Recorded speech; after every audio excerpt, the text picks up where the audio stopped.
Hello, welcome back to my channel, Snips by Kelly. I'm Kelly, and today we're going to create a honeycomb stencil on our Cricut that is just the perfect size. So you're looking at a layout that I just finished creating a process video for that uses our July stamp of the month called the Bee's Knees. Well, anytime the word bees is in a stamp set, we want honeycombs, right? And our card front stencils that have this great mini honeycomb stencil in it have sold out. I'm so sad about that, but we're going to create our own little mini stencil that is the perfect size. So here in this design space file, I have this jar, and I will link in the description the previous video where I showed you how to create this cute shaker jar that I use in this layout, but we're going to focus on honeycombs today. But this design space file will be free and it will be in the description of this video. So when you go to the canvas and you go to the images and you select honeycombs, you get great honeycombs, lots of great choices. But once you put them into your canvas, they are enormous typically.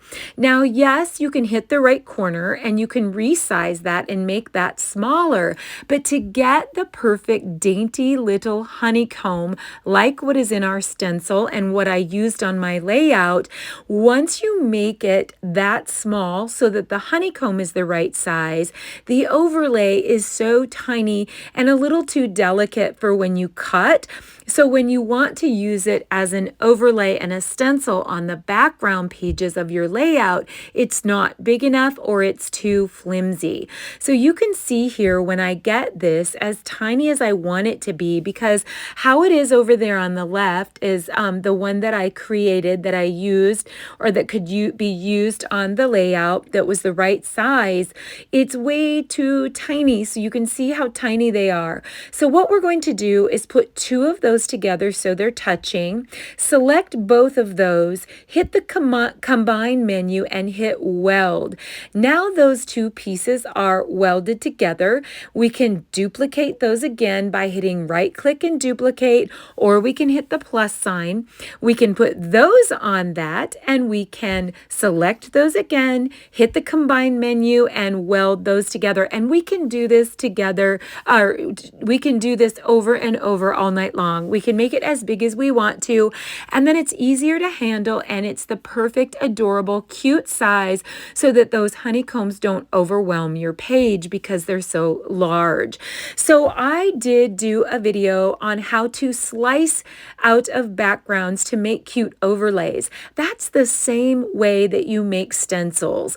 And so you don't have to just make honeycombs. You can make clouds, you can make stars.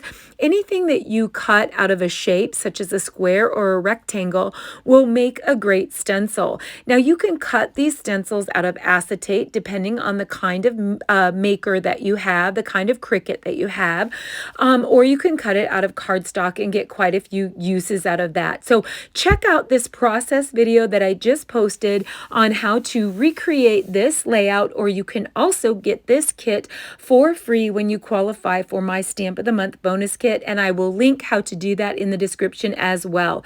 Happy scrapping with your Cricut. Be sure to subscribe, like, and follow.